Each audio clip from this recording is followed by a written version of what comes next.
खोजने पर नहीं लोग मिलते, यहीं एक दो लोग मिले हैं जो बात कर रहे हैं। आपका क्या नाम हुआ वैसे? सचिन मलिक।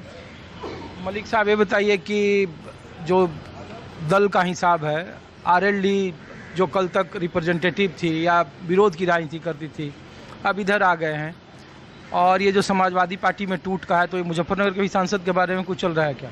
नहीं, ऐसी कोई चर्चा नहीं है, टूटने की कोई चर्चा नहीं है। वे तो समाजवादी के साथ ही हैं, यहाँ ऐसी कोई चर्चा नहीं है टूटने की।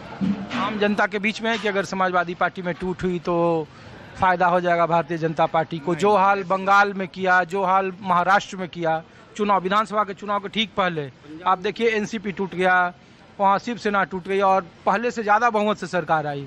तो इस बार उत्तर प्रदेश में फॉर्मूला, भाई सत्ता के पास ईडी है, सीबीआई है, जो प्यार से नहीं मानना गए जबरदस्ती तोड़ लेंगे, तोड़ने को क्या है। लेकिन यहाँ ऐसी कोई चर्चा नहीं है। हमारे यहाँ समाजवादी के सांसद हैं, उनकी ऐसी कोई चर्चा नहीं। वे अच्छे अपने पार्टी के साथ हैं, अच्छे आदमी हैं। और अयोध्या गए आप कभी? नहीं, कभी नहीं गए। नहीं गए। कैसे हैं सर? बढ़िया जी, आप बताइए। हम लोग तो सर इधर घूम रहे हैं कि देश में बड़ा चर्चा है ये टूट फूट का जी। महाराष्ट्र में देखा आपने, आप टीएमसी का देखे, अभी फिर शिवसेना टूटी। तो अब उत्तर प्रदेश की राजनीति में लोग तरह तरह की चर्चा कर रहे हैं। तो हमने कहा कि आम लोग, जो गांव के लोग हैं, जो एमपी न एमएलए हैं, उनकी राय क्या है और यहाँ की राजनीति में क्या ये मुद्दा है या नहीं? देखिए, मैं राष्ट्रीय लोकदल से हूँ। हाँ। और पहले माहौल कुछ और था, लेकिन जब से राष्ट्रीय लोकदल बीजेपी के साथ आया तो क्षेत्र मजबूत है। राष्ट्रीय लोकदल किसान की राजनीति करता है। किसानों की आवाज़ हमारे राष्ट्रीय अध्यक्ष जयंत चौधरी जी ने उठाई।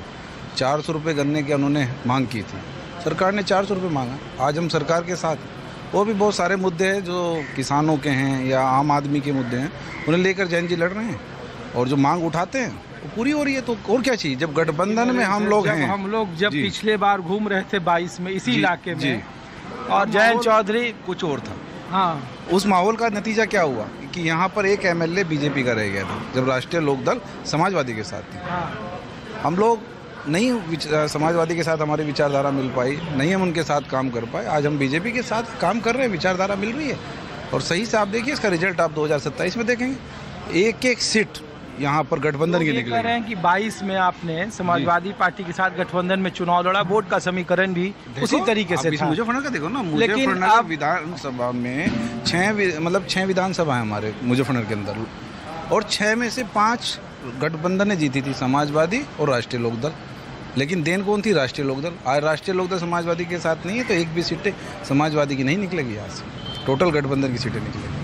ये लोकदल वाले भी मेहनत कर रहे हैं क्या कि समाजवादी पार्टी कुछ लोग गांव में नहीं खड़े हम आपके बीच में? नहीं, कोई टूटे, ये जो समाजवादी पार्टी का जो सांसद टूटने की बात नहीं, है। देखो समाजवादी के सांसद को तो मैं कह नहीं सकता, वो तो उनका अपना पर्सनल निर्णय है। मैं इतना में एक छोटा सा गांव में चर्चा तो होती होगी ना, गांव समाज गांव में इसीलिए चर्चा तो आम है। लोगों के बीच जो देखिए, मैं ये कहना चाहूंगा, वो तो एक अलग मैटर है, कोई सांसद पे डिपेंड करता है वो कहाँ उसका राजनीतिक लाभ मिलेगा, फायदा, अगर समाजवादी पार्टी में टूट फूट होती है, चूंकि आप लोग पुराने साझीदार रहे। तो लाभ मिलता है गठबंधन हमेशा। अब हम लोग बीजेपी के साथ है, क्या लाभ नहीं मिला? आप बताओ। आज मजबूत है, मैं कह तो रहा हूँ दावे के साथ। आप लिख लीजिए 2027 में 6 की 6 सीटें राष्ट्रीय लोकदल और बीजेपी जीतेगी। कितनी सीटें मिलेगी यार? जो भी मिलती है सम्मान से जो भी देंगे, वो तो बड़े नेताओं को फैसला करना, हम तो कार्यकर्ता हैं, हमें तो बीजेपी कहते हैं कि आरएलडी वाला, लोकदल को भी लड़ाना देखिए है। जब आपको लोग देख रहा होगा जी, और लोग कहते हैं कि आरएलडी का कोई मिले, तो उनसे पूछिए कि निष्ठा की कोई कीमत है या नहीं राजनीति में? नहीं, निष्ठा या वो अपने हिसाब से बदलता है? देखो, या विचार जो चौधरी साहब की राजनीति जयंत चौधरी कर रहे हैं, और जो जून महीने में जब हम लोग घूम रहे हैं तो हम लोग देख रहे थे कि इंदिरा गांधी का जब फैसला आया था 75 में, कोर्ट में, इलाहाबाद हाई कोर्ट ने दिया था, तो उस वक्त जो इंदिरा गांधी के खिलाफ पैरोकारी करने वालों में थे तो वो चौधरी साहब थे। तो लोगों ने कहा कि पूछिए कि जो 22 में साथ लड़े थे, 24 में 2 सीट पर ही हुआ। उस समय क्या राजनीति थी तो मैंने नहीं बताया, हमारी तो पैदाइश भी बाद की, हम तो 87 बोर्न। लेकिन मैं तो सिर्फ इतना कहना चाहूँगा, जो आज स्थिति है, किसान और मजदूर, हमारी जो पार्टी आम आदमी की आवाज़ उठाती है, किसान और मजदूरों से हम लोग जुड़े हुए हैं। और किसान की जहाँ बात और मजदूर की बात है, उनकी जो मांग थी, मुख्य मांग क्या थी? गन्ना था। गन्ना बेल्ट में आप खड़े हो, 400 रुपये की हमने मांग की, 400 रुपये हमारा पूरा हो गया। आगे भी प्रयास करेंगे और बड़े करने के लिए। राम मंदिर गए कभी? राम मंदिर गए।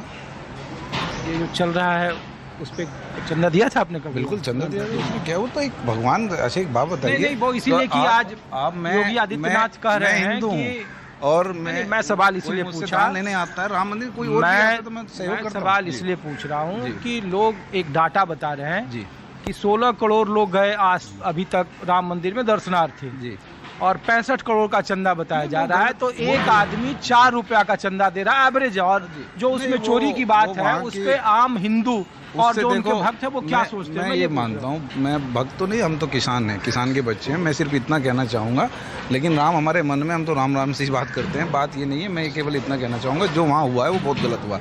उससे एक हिंदू होने के नाते, एक आम आदमी होने के नाते हमारी भी आस्था को ठेस पहुँची है। भाई आप मंदिर में चढ़ावा चढ़ा रहे हो, कौन उसे चोरी कर रहा है?